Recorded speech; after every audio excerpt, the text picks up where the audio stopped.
Hello, my name is Jason Smith and I lead the team at Shopper Intelligence US. I wanted to take a few minutes and walk you through a report on the toy category at Walmart to give you an example of some of the reports that we have within our category database.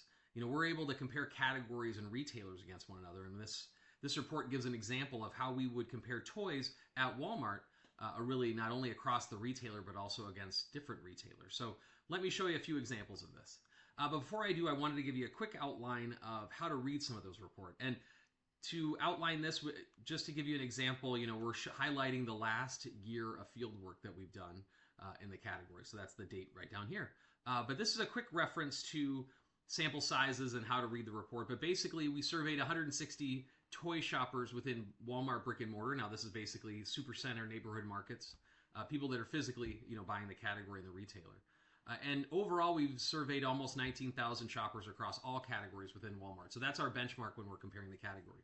But then we also compare the category against competitors, and we benchmark that against kind of the national average within brick and mortar. So you can see here, toys, the club channel, dollar channel, and food and grocery channel. We're able to kind of see where the category compares. Now, within these reports, we typically index, rank, and also color code significance to determine, whether this is something of note and it's significant enough to kind of take a deeper dive into. But the one thing that I always like to note is you could see the rank of the category. Now, in this case, this is toys. The rank of toys within Walmart, you'll see that in a blue bubble on a lot of the reports. So let's quickly dive in.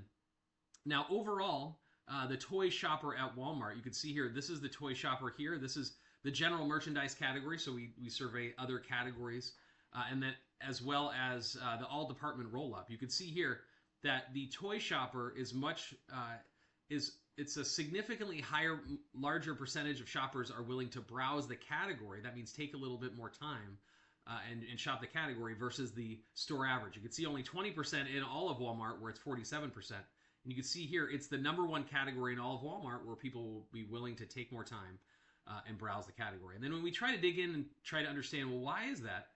And what we find out is if we one of the questions that we help identify, if you're looking to do it kind of quicker, a grab and go, it's one of the reasons why is because you knew what you wanted. You could see here that not a lot of people really know what they want in the category, so it gives us that opportunity to really educate and convert the shopper in the category.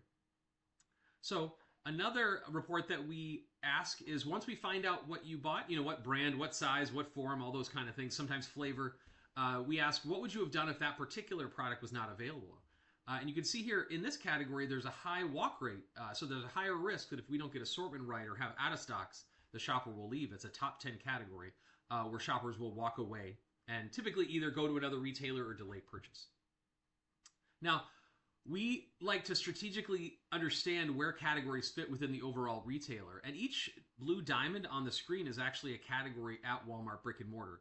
And what we've done on this chart, and you'll see another version of a different 2x2 chart kind of charting different things. But in this particular chart, we're tracking, the amount of differentiation opportunity in the category. So if this is driving retailer loyalty, browse, kind of trade up, where's that opportunity within the category for the retailer? And then also, what's the intentionality of the shopper? Is it planned? Does it drive traffic?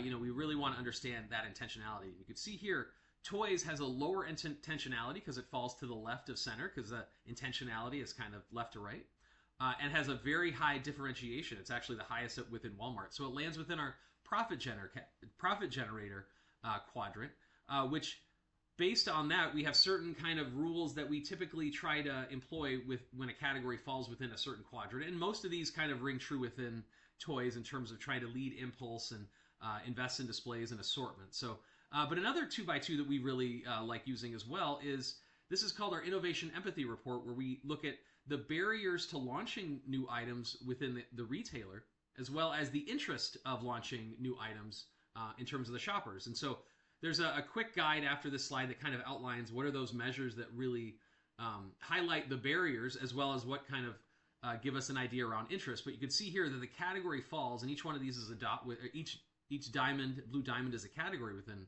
Walmart, but you can see here toys lands real firmly in the high interest, low barriers. So this is telling us that shoppers are very interested in new innovation, but there's not a lot of barriers to entry. That means they're a little bit more impulsive and they're open to trying new things. So, and when we look at kind of what's driving that, these are it, these are the three measures here on the left that really tell us that there's a barrier. You know, if high grab and go, they don't really want to invest a lot of time in making a decision.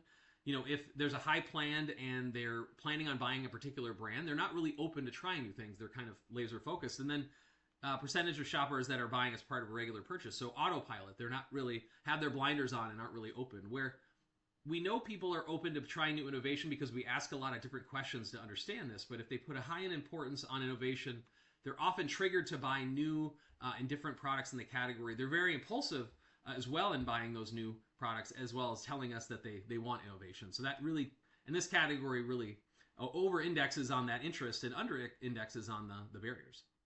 So a couple more quick reports just to highlight some of the ways that we look at a category. This is a question that we call leakage, which we ask shoppers, you know, hey, recently have you left the category for any of these reasons of the retailer? And it gives us an idea of kind of, are they leaving the category and why? And you can see here, anything that is ranking very high, now again, this is out of 121 categories within Walmart. So you can see here the number one category within Walmart where people are leaving because the specific product I wanted was not in stock. It's the number one in the entire retailer. It also ranks really high for categories overwhelming and confusing. So starts to give us an opportunity around understanding maybe some of those things that we need to do differently. Now, we also, this is a good example of how we kind of compare retailers and channels to one another. So every report that we have, we can easily look at it by retailer, by category, by brand, by segment, by shopper group. We're really kind of have an agnostic database that makes it very easy to kind of change the report in the dimension to understand maybe what are some of the opportunities. So in this particular report, we're looking at, you know, what percentage of category purchases are planned or unplanned before the trip began. So in this case, since we're looking at brick and mortar only, but you know, before walking into the store, what are those? Which retailers have the highest, you know, planned percentage or unplanned percentage? And you can see here, Walmart compared to the national average is actually really similar to that kind of planned, unplanned breakout. You know, it's very high. It ranks within Walmart very, very high, but that's pretty normal for the category. Toys is a little more of an impulsive category. But you can see here, Walmart is a lot less impulsive, so much more planned. As well as Club, much more planned. But you can see here the food channel, which is, you know, the Kroger's, Meijer's of the world, they do a much better job of kind of triggering the shopper. And especially, you know, over half of the shoppers actually were not planning on buying the category. So that's actually quite high. And the other way like retailers, and this is the most popular one, is shopper satisfaction. So you can see here, here's the national average for brick and mortar. Now we could do this for online only shoppers as well, but this just makes it a little bit fair, you know, when kind of comparing apples to apples. But the national average, and this isn't a percentage of shoppers, this is actually a kind of a rating, so think of it more of a score. So the national average score is 55%. Now Walmart's actually a little bit higher, not significantly higher, but a little bit higher than the national average. But you can see here, Target and Club are significantly higher shopper satisfaction, where Dollar is significantly lower. So you can start to see who's doing better, who's doing worse. But overall, Walmart's doing well, but certainly there are a few retailers that are doing better.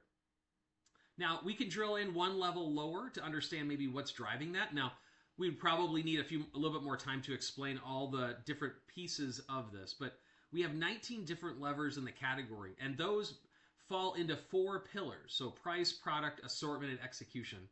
Now, we were looking at overall satisfaction, so everything on the last slide will be here on the left. But when we start to basically do a decomposition and understand maybe what's driving that overall shopper satisfaction, we start to get a clear picture of what are the things that we should do. So if we just look at price, you can see here that Walmart's doing much better on price than the national average. And actually on assortment is doing very well as well. You know, it's not quite significant, but it's certainly much higher than the national average. Where you see execution, which this is a lot around, you know, navigation, out of stocks, the actual layout of the set, it actually falls short. And you can see here Target and Club are doing much, much better. So certainly would be kind of the initial thought of, hey, maybe there's an opportunity there. Now, if you want to learn more and kind of see your category, we typically, when we schedule a call, we'll run a report similar to this and walk through your category and your retailer to understand maybe what are some of those high-level things that just from, you know, our ongoing shopper tracking, you know, what we can identify. And it's really easy for us to kind of run some of these automated reports and understand, you know, what are some of those opportunities. So if you want to learn more, please click or please click on the QR code on the left-hand side. That would schedule a demo with me, and we could take some time and kind of dig into your category. Or if you're interested in seeing a copy of our 2025 Shopper Satisfaction Report that we published earlier this year, please click on that QR code as well. So but look forward to talking with you, and if you're interested in learning more, please reach out. Thanks a lot.